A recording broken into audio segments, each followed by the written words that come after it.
Primeiro eu queria saber do senhor o seguinte, a Organização Internacional para Migrações, a OIM, é a principal organização hoje intergovernamental para questões de migrações no mundo? Exatamente. A OIM é uma organização que existe desde 1951, ela surgiu no pós-guerra, justamente para atuar sobre essa questão dos migrantes que haviam sido deslocados por conta dos conflitos na Europa.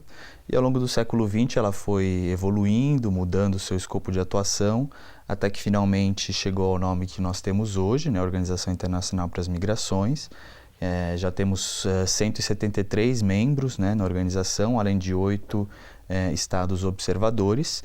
E, finalmente, em 2016, entramos no sistema ONU como uma agência relacionada, né? Então, a OIM é hoje a agência da ONU para as migrações, né? Da forma como nós colocamos. E como é que é desenvolvido o trabalho pela organização? A organização é uma organização bastante descentralizada, né? Nós temos mais de 100 escritórios no mundo inteiro.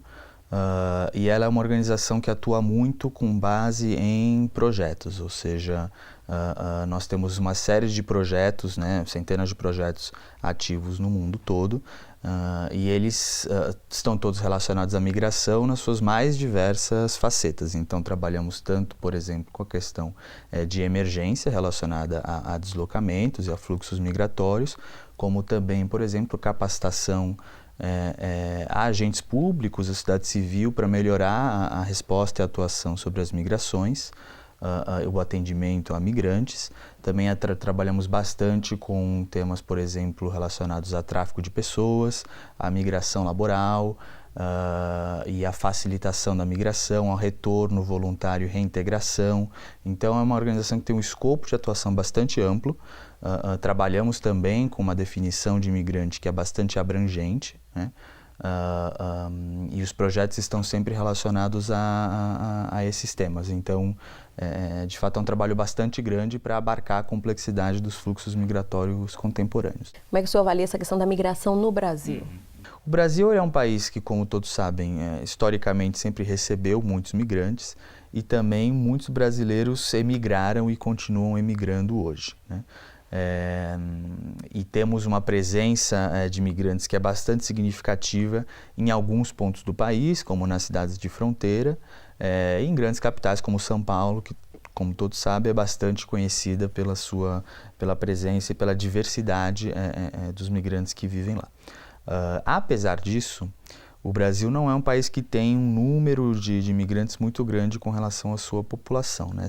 Atualmente menos de 1% da população brasileira é composta por pessoas que nasceram fora do Brasil, que é um número pequeno, inclusive comparado com os nossos vizinhos, né? Aqui na América do Sul, Argentina e Venezuela são os países que mais têm uma porcentagem de imigrantes com relação à sua população, que varia em torno de 4 a 6%.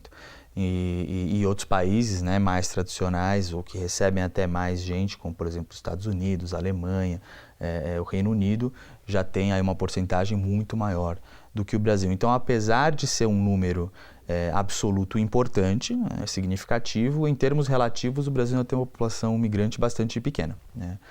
Especialmente se você pega o contexto do país todo, né?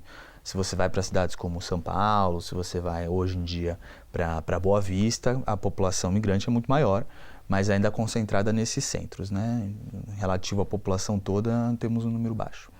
Hoje a gente convive com essa situação da vinda de muitos venezuelanos para cá, mas dá para afirmar que hoje eles representam a maioria dos migrantes ou não?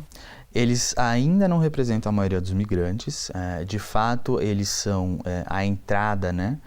O fluxo de entrada mais expressivo atualmente, e tanto na questão das solicitações de residência quanto nas solicitações de refúgio são de fato a nacionalidade que está na frente, né, das outras, mas do ponto de vista da comunidade migrante aqui no Brasil ainda estão bem lá atrás. Então, hoje em dia, no Brasil ainda temos as maiores comunidades, seguem sendo a portuguesa, Aqui na América do Sul, os bolivianos se destacam muito, os argentinos também se destacam muito, mas mesmo alguns países da Europa que nós não costumamos lembrar nesses casos, também tem comunidades muito grandes aqui no Brasil, entre as 10 primeiras, né? Então você tem ainda uma chegada muito expressiva de franceses, de espanhóis, de alemães e mesmo de estadunidenses. Então, de fato, é bastante diverso e os venezuelanos têm entrado com muita força nos últimos 2, 3 anos, mas ainda não são a maior comunidade no Brasil.